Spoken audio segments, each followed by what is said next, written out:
ಅಲ್ಲ ಇವಾಗ ನಾವು ನಮ್ಮ ನಮ್ಮ ಆನರಬಲ್ ಹೋಮ್ ಮಿನಿಸ್ಟರ್ ಮೀಟ್ ಮಾಡಿದ್ವಿ ನಾವು ಪರಮೇಶ್ವರ್ ಜಿ ಅವ್ರನ್ನ. ಒಂಥರ ತುಂಬ ಖುಷಿ ಆಯಿತು. ಒಂಥರ ಅವ್ರು ನಮಗೆ ಟೈಮ್ ಮಾಡಿಕೊಟ್ಟಿದ್ದಕ್ಕೆ ತುಂಬ ಥ್ಯಾಂಕ್ಸ್ ಅಂತ ಹೇಳಿದ್ವಿ ನಾವು. ಮತ್ತು ಹಾಗೆಯೇ ಇಲ್ಲಿ ನಾವು ಆಬ್ವಿಯಸ್ಲಿ ಇಲ್ಲಿ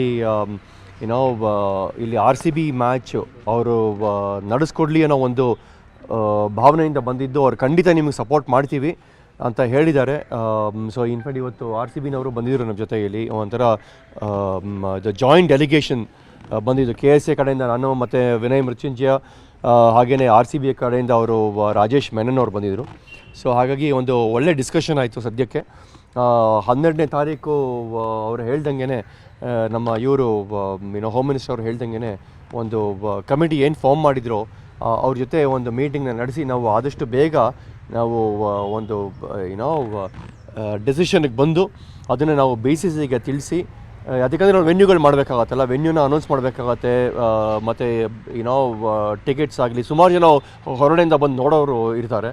ಸೊ ಅವ್ರಿಗೆಲ್ಲ ಅನುಕೂಲ ಆಗೋ ಥರ ಆದಷ್ಟು ಬೇಗ ವೆನ್ಯೂನ ಡಿಸೈಡ್ ಮಾಡಬೇಕಾಗತ್ತೆ. ಸೊ ಹಾಗಾಗಿ ಅದು ಬೇಗ ಆಗಲಿ ಅನ್ನೋ ಒಂದು ಉದ್ದೇಶದಿಂದ ಇವತ್ತು ನಾವು ಬಂದು ಮೀಟ್ ಮಾಡಿ ನಮಗೆ ಒಂಥರ ತುಂಬ ಖುಷಿ ಆಯಿತು. ಅವ್ರು ಹೇಳಿದ್ದು ಈ ಥರ ನಾವು ಎಲ್ಲರೂ ಒಂದು ಕಮಿಟಿನ ಕರೆಸ್ತೀನಿ, ನಾನು ಮಹೇಶ್ವರ್ ಅವ್ರನ್ನ ಕಳಿಸ್ತೀನಿ ಮತ್ತು ಹಾಗೆಯೇ ಪೊಲೀಸ್ ಕಮಿಷನರ್ ಅವ್ರನ್ನ ಕರೆಸ್ತೀನಿ ಆ ಮೀಟಿಂಗ್ಗೆ. ಸೊ ಹಾಗೆಯೇ RCBನವರು ಇರ್ತಾರೆ ಜೊತೆಗೆ. ಸೊ 12ನೇ ತಾರೀಕು ನಾವು ಮೀಟ್ ಮಾಡಿಬಿಟ್ಟು ಅದನ್ನು ಒಂದು ಡಿಸಿಷನ್ಗೆ ಬರೋಣ ಆದಷ್ಟು ಬೇಗ ಅಂತ ಹೇಳಿದ್ದಾರೆ. ತುಂಬ ಖುಷಿ ಆಯಿತು. ಏನಂದ್ರಿ? ಖಂಡಿತ ಅಂತ ಅನಿಸೆ ನನಗಂತೂ.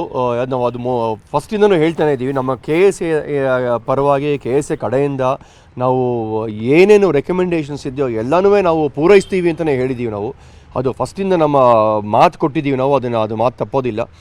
ಸೊ ಇವತ್ತು ನಮಗೆ ಈ ಒಂದು ಜಾಯಿಂಟ್ ಡೆಲಿಗೇಷನ್ ಥರ ನಮ್ಮ RCB ಅವ್ರನ್ನೂ ಕರ್ಕೊಂಬಂದು ನಮಗೆ ನಮ್ಮ ಹೋಮ್ ಮಿನಿಸ್ಟರ್ ಅವರು ಟೈಮ್ ಮಾಡಿಕೊಟ್ರಲ್ವ, ಅದೇ ನಮಗೆ ತುಂಬ ಖುಷಿ ಆಯಿತು. ಅವರು ಬಂದು ಇಲ್ಲಿ ಮಾತಾಡೋದ್ರಿಂದ ಸ್ವಲ್ಪ ಇನ್ನೂ ಕ್ಲಾರಿಟಿ ಬರ್ತಾ ಇದೆ ನಮಗೆ ಇದನ್ನು ಡಿಸಿಷನ್ ಮಾಡೋದಕ್ಕೆ.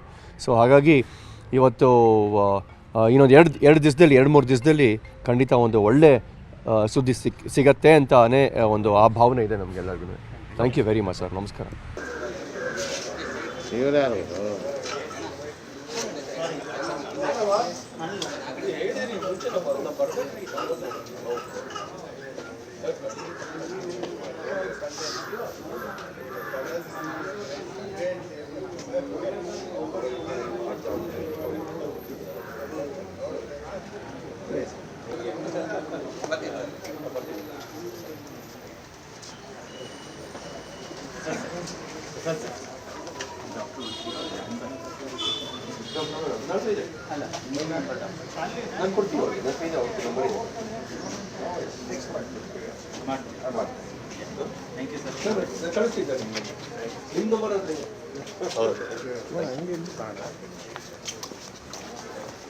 ನಿರ್ಭೀತ, ನಿಷ್ಪಕ್ಷಪಾತ, ವಿಶ್ವಾಸಾರ್ಹ ಸುದ್ದಿಗಳಿಗೆ ಮತ್ತೊಂದು ಹೆಸರಾಗಿರುವಂತ ನ್ಯೂಸ್ 18 ಕನ್ನಡ ಈಗ ಆಪ್ನಲ್ಲೂ ಲಭ್ಯವಿದೆ.